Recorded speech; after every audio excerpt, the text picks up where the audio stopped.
She didn't even graduate college, my father sneered, just as I stepped into the glow of the ballroom. Stand over there and don't embarrass us. But when the keynote speaker took the stage and looked straight at me, our guest of honor is here. Miss Taylor Grant, please come forward. The entire room turned. My father's mouth stayed open. Now, let's begin. The music in the ballroom was soft, elegant, expensive. Everything smelled of privilege and perfume, with champagne glasses tinkling gently like background props in a movie I didn't belong to. I wasn't even supposed to come, but I did. And I came alone. Wearing a dress I'd saved up for over 3 months, heels that pinched, and a confidence I had stitched together with every "you're not enough" I'd ever been handed. When I stepped inside, the world didn't stop. But my father's voice certainly tried to.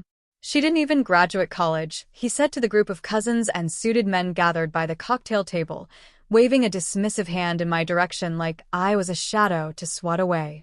Stand over there and don't embarrass us. A few laughs followed. Tight, forced chuckles. Some of the guests glanced my way, some pitifully, some curiously, like they were waiting for me to either cry or leave. But I didn't do either. I smiled. A small, unbothered smile. And I walked toward the back, just like he said. I found a quiet spot near the floral display and pretended to admire the arrangements. Truthfully, my fingers were trembling a little, not out of shame, but out of restraint, because this wasn't just a party. It was his company's 35th anniversary gala, a big celebration. Family was invited. Executives, donors, alumni from the university I never finished at. But the only one whose name was written into the night's real surprise was mine. I didn't want revenge. I didn't want to humiliate him. I just wanted to stand tall on my own. The ballroom lights dimmed slightly. A voice took the microphone. Ladies and gentlemen, tonight, we are proud to welcome someone who has made waves in the tech community, someone whose recent work is being adopted by global firms, and whose story redefines what success really looks like. Chairs shifted. Whispers rose. My heart started pounding. She's here with us tonight. Please help me welcome our guest of honor, Taylor Grant. Silence. Every single head turned. And in the middle of that stunned crowd, my father slowly set down his glass. His expression froze. My mother's eyes widened. My sister's smirk vanished. I stepped forward. He didn't say a word, but his silence said everything. The moment my name echoed through that chandelier-lit ballroom, it was like the air changed. I heard forks drop. A gasp or two. Even the band paused, as if unsure whether to keep playing. My heels clicked across the marble floor. Each step I took toward the stage was a step away from the version of me my father tried to shrink. The dropout, the disappointment, the daughter who wasted potential. And I saw it all as I passed them.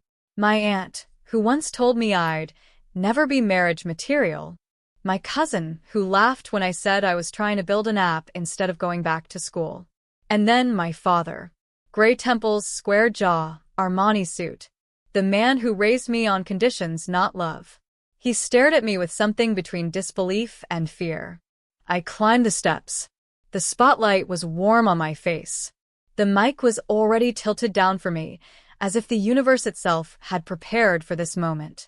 Thank you, I said softly, but my voice rang clear. I didn't expect to be standing here tonight, not because I didn't believe in myself, but because for so long, no one else did. A pause. The room listened. My journey hasn't been traditional.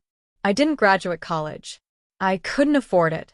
I worked night shifts, I coded during bus rides, and I failed over and over. But I kept showing up. A soft murmur swept through the crowd. Respect. Awe. Maybe guilt. My app, Bridgeloop, was built for people like me. People who don't have polished resumes, but have incredible potential. Today, it connects over 80,000 freelance tech workers with real companies that value skill over status. Now they clapped. Now they stood. Even some of the same people who laughed at me when I served drinks at my uncle's engagement party last year. I finished my short speech with a quiet smile. To anyone who's ever been told to stand in the back, you don't have to stay there. The host handed me a commemorative plaque. Cameras flashed. And just as I stepped down, I saw my father approaching. He looked smaller than I remembered. Or maybe I had just grown. He opened his mouth. "Taylor." But I gently lifted a hand. "It's okay. Let's enjoy the night." Because this wasn't about him anymore. It was about me. And what I had built.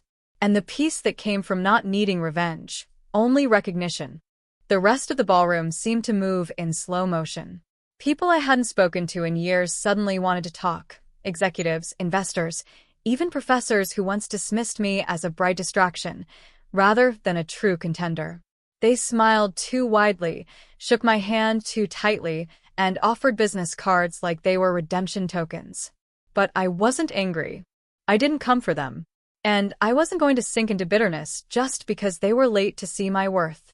Instead, I accepted their congratulations with poise, nodded politely, and moved through the room with my chin high until I felt a familiar pair of eyes watching me from across the buffet table.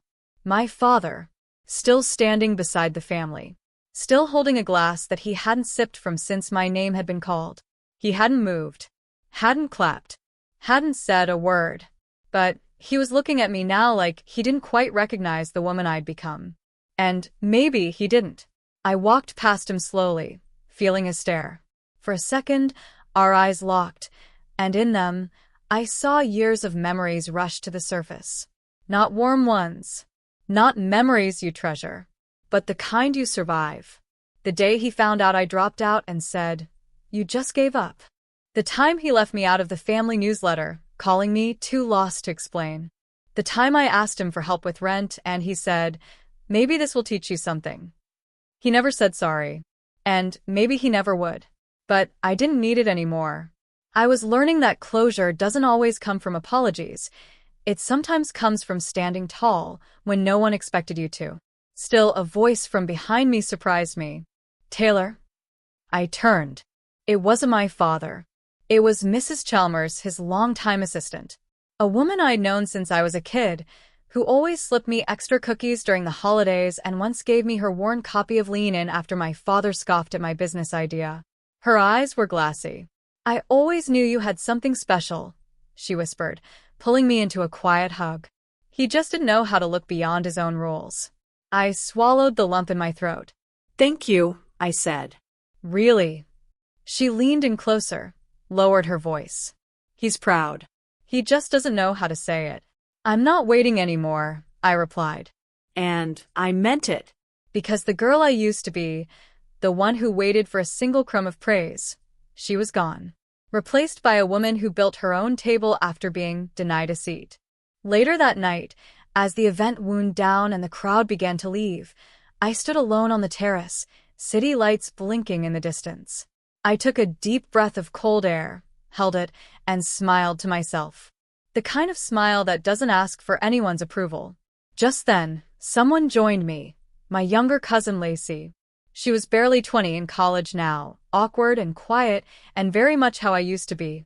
"I want to learn from you," she blurted, fidgeting with her bracelet. "Not just coding, but how you stayed strong." I looked at her. I really looked at her. And something inside me softened. Because this was the real win. Not applause. Not the plaque. But showing someone like me that they could rise, too. "You don't need to be perfect," I told her. "Just persistent." The next morning, my phone buzzed before sunrise. It was an email from the event coordinator, thanking me for my appearance and attaching dozens of high-resolution photos from the night. Me on stage, me accepting the plaque, me with the crowd standing behind me, all of them smiling. And one photo stood out. My father, caught in a candid frame, looking toward the stage as I spoke. He wasn't smiling, but his eyes were softened. Not with pride. Not yet. But maybe with understanding. Or confusion. Or regret. I saved the photo and closed the laptop. I wasn't going to dwell. There were more important things to do. By noon, I was back at my co-working space downtown, my real second home. It was nothing fancy. No marble floors, no catered lunches, no sliding glass walls like the corporate towers uptown. But it was mine. A few of my team members were already there, young, brilliant, and overlooked by most traditional hiring systems. The same kind of people I used to be. Taylor, one of them, Malik, said. The email blast went out. We're at 10,000 new signups overnight. I blinked. Wait, what? He spun his laptop around to show me the numbers. I exhaled slowly, almost disbelieving. The platform I started from scratch, Bridge Loop, had just doubled overnight. All because one stage finally gave me a mic. And I knew exactly what to do with that momentum. That same evening, I wrote a message for our website. To everyone who's ever been told you're not enough because of a degree you don't have, a background you didn't come from, or the path you didn't follow, you belong here. I hit publish. Then I called the team for a late dinner, pizza and energy drinks, our unofficial tradition.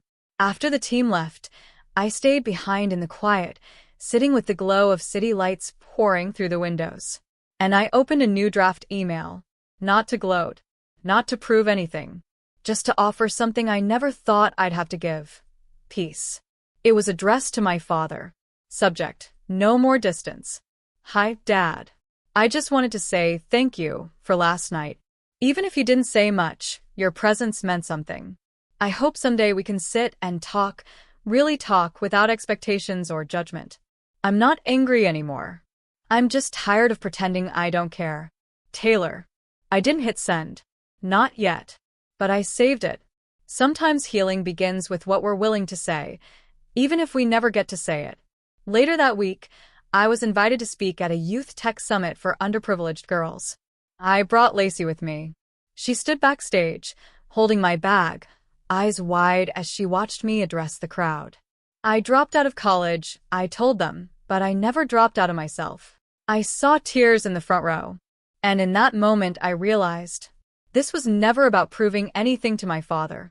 It was about becoming the kind of woman a younger me would have needed. 3 weeks passed. 3 long, surreal, and beautiful weeks where the silence from my father stretched like a pause that refused to end. And still, I wasn't waiting anymore. Bridge Loop got a feature in Wired. A recruiter from a Fortune 500 company reached out, offering partnership. My inbox became a storm of "let's connect" messages from names I used to admire from afar. But none of those things touched me quite like what happened next. A small brown envelope arrived at my apartment. No return address. No stamps. Just my name, written in tight, familiar cursive. Inside was a photo. An old one. Me at 12, standing beside my first science fair project. Wearing crooked glasses and an oversized hoodie, beaming at a circuit board made from scrap wires and a cereal box.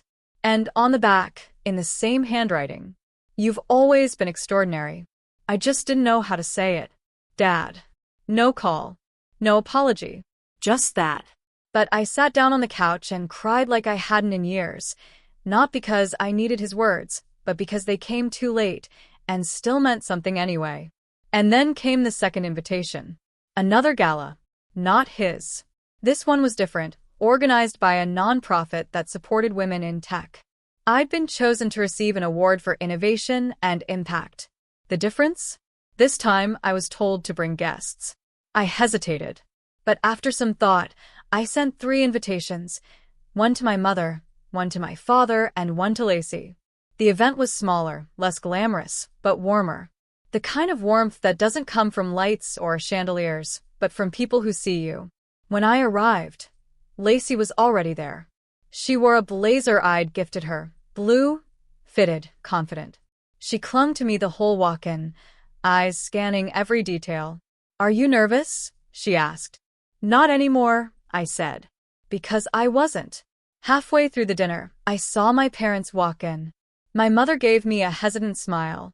She never was the cruel one, just silent, which sometimes hurt worse. She took her seat in the 3rd row quietly. My father? He didn't sit. He stood near the side of the room, arms crossed, unsure if he belonged there. He didn't approach. And I didn't wave.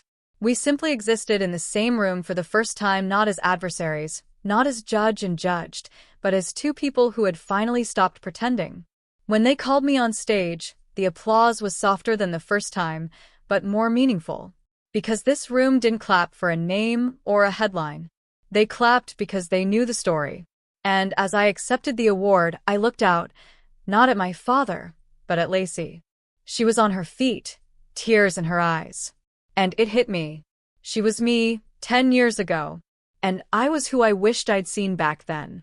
After the ceremony, a young girl from the crowd approached me. I dropped out too, she said nervously, and I thought I'd never be anything. But when you spoke, I felt like maybe I could start again. I hugged her tightly. That's the secret, I whispered. You can start again, as many times as it takes. And later, just before I left, my father stepped outside into the cool night where I was waiting for my rideshare. He didn't say anything at first, just stood there, awkward in his expensive coat. I read about Bridge Loop, he said finally. You built something real. I know, I replied. A pause. I was hard on you, he added. Too hard. I looked at him. He was older now, more tired, maybe less sure. And for the first time in a long time, I wasn't angry anymore. I used to think I needed you to believe in me, I said gently. But I realized I only ever needed me. He nodded. Still, I'm proud. I smiled. And that was enough. Not everything.